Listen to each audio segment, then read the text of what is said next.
Have you ever ended a long, exhausting day and thought, I was busy all day, so why does it feel like I got nothing done? Especially for myself. If that sounds familiar, this episode is for you. Hi, I'm Kai. Welcome to episode 6 of Breaking Through Life. Esperios, overcoming obstacles to live your best life. Today we're talking about something that quietly shapes everything: your stress, your energy, your relationships, and your happiness. How you manage your time, not in a rigid productivity robot kind of way, but in a human, realistic way. So you can get more done and still have time for you. Because your life is not meant to be a to-do list. It's meant to be lived. There was a period in my life when every day felt like a race I was losing. The alarm would go off. I'd grab my phone, check messages, scroll through emails before even getting out of bed. I'd rush through my morning, already feeling behind. Work was a blur of meetings, interruptions, and emergencies that had to be handled right now. I'd come home drained, still answering messages, still thinking about what I didn't finish. Then it was dinner, dishes, maybe a few more emails. And suddenly, it was bedtime again. Day after day, I told myself, tomorrow, I'll make time for myself. Tomorrow, I'll start that project. Tomorrow, I'll rest. But tomorrow never came. One night, I looked at my calendar and realized something painful. I had scheduled time for everyone and everything, except me. That is, when I realized my problem wasn't there. La primera didn't have enough time. My problem was that I wasn't in charge of my time. We all get the same 24 hours. But those 24 hours can be completely different. For some people, time feels tight, pressured, chaotic. For others, time feels focused, intentional, steady even if they're busy. The difference isn't luck, it's ownership. When you don't own your time, everything feels urgent. Every message feels like an emergency. Every request feels like an obligation. But when you do own your time, you move from reacting to choosing, from rushing to prioritizing, from surviving the day to shaping the day. And that's what we're going to talk about today. Let's start with hack number 1, the Big 3 rule.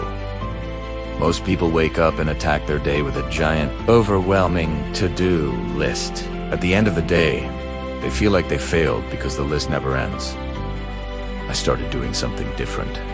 Every morning, I picked just 3 main things that mattered most.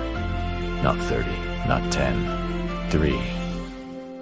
I ask myself, if I only get 3 meaningful things done today, which ones will actually move my life forward?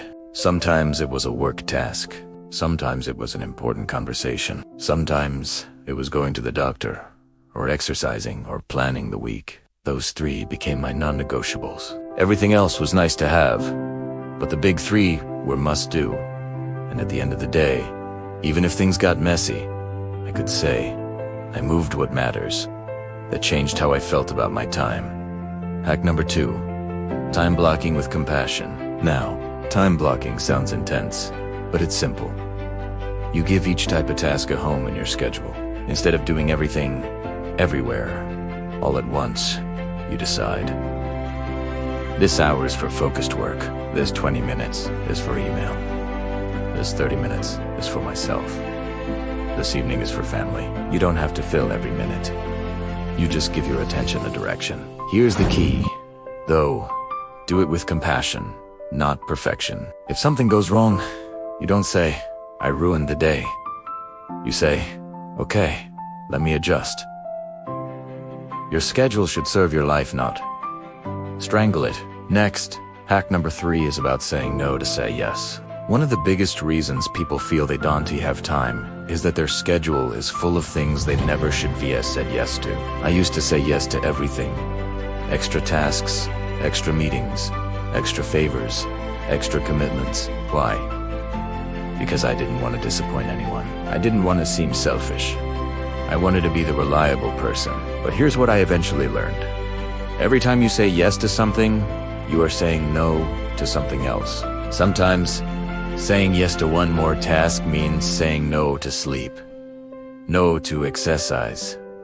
No to time with your partner. No to your own mental health. So I began asking myself, if I say yes to this, what am I saying no to? That question changed everything. I started saying things like, I'd love to help, but I don't have the capacity right now. I can't commit to that, but I hope it goes well. I'm not available for this, but thank you for thinking of me. And guess what? The world didn't collapse, but my time finally began to feel like mine. Hack number 4 is single tasking in a multitask world. We've been sold the idea that multitasking is a superpower. In reality, it's a trap. Switching between tasks constantly burns energy, increases mistakes, and makes you feel more stressed. So I tried something radical, single tasking. When I was working, I closed unrelated tabs. When I was talking to someone, I put my phone away. When I was resting, I didn't check email just for a second. At first, it felt strange, but then something surprising happened.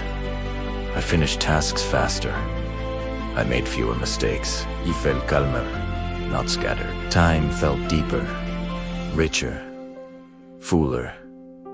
Not because I had more of it, but because I was actually present for it. Now, hack number 5 might be the most important part of this entire episode. Scheduling yourself first. For a long time, I treated time for myself like a leftover something I'd get only if there was anything left at the end of the day. Spoiler, there was never anything left, so I changed one thing. I started scheduling me into my 20 minutes of walking, 15 minutes of reading, a quiet cup of coffee without my phone, 10 minutes of stretching, journaling in the morning. Nothing fancy, but they were mine, and I didn't wait for permission. I didn't wait until I was less busy. I made the time because I finally understood. I am not an extra in my own life. I am the main character. You are, too. Remember, time management is not just about calendars and checklists. It's also about emotions.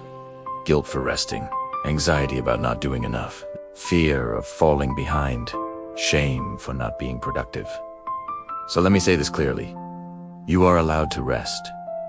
You are allowed to move at a human pace. You are allowed to take time that doesn't produce anything. Some of the most important moments in life, 1T, show up on a productivity chart. Laughing with family, taking a walk in silence, sitting on the porch as the sun sets, breathing deeply, doing absolutely nothing. Those moments refill you so you can show up better for everything else. If your days feel out of control, try this simple rhythm. In the morning, set your intention. Choose your big 3. Take 5 minutes to breathe or journal. Ask, how do I want today to feel? At midday, reset. Step away from your screen. Stretch, walk, or drink water. Ask, what's still important today? In the evening, release. Write down what you did accomplish. Let go of what you couldn't finish. And ask, what am I grateful for today? This rhythm won't make life perfect, but it will make it more intentional. I wish someone had told me earlier that being constantly busy is not a badge of honor. You don't have to earn rest by destroying yourself first. Saying no doesn't make you selfish, and time for yourself is not a reward, it's a need. And I wish someone had looked me in the eyes and said, you are allowed to build a life that works for you, not just for everyone else. So let me say that to you now. You are allowed. Before this video ends, I want you to choose one of these actions. Write down your big 3 for tomorrow. Add one 15-minute block in your calendar, just for yourself. Say no to one thing that doesn't align with your priorities. Try single tasking on one task today, or do the morning, midday, evening rhythm for just one day. Pick one. Not all, just one. Because better time management doesn't begin with a perfect system. It begins with one intentional choice. If this episode gave you clarity, relief, or even just a new way of looking at your day, share it with someone who is always too busy, but secretly exhausted. And if you want more stories, tools, and mindset shifts to help you live with more purpose, peace, and power, subscribe to Inspire Change today. This is episode 6 of our 20-part series, Breaking Through Life's Barriers, Overcoming Obstacles to Live Your Best Life. We still have many chapters ahead about purpose, identity, emotional healing, and living a life that truly feels like yours. Hit subscribe, turn on notifications, and join Mikhaya's. We keep building a life where your time serves you, not the other way around. Your time is precious. Start treating it that way.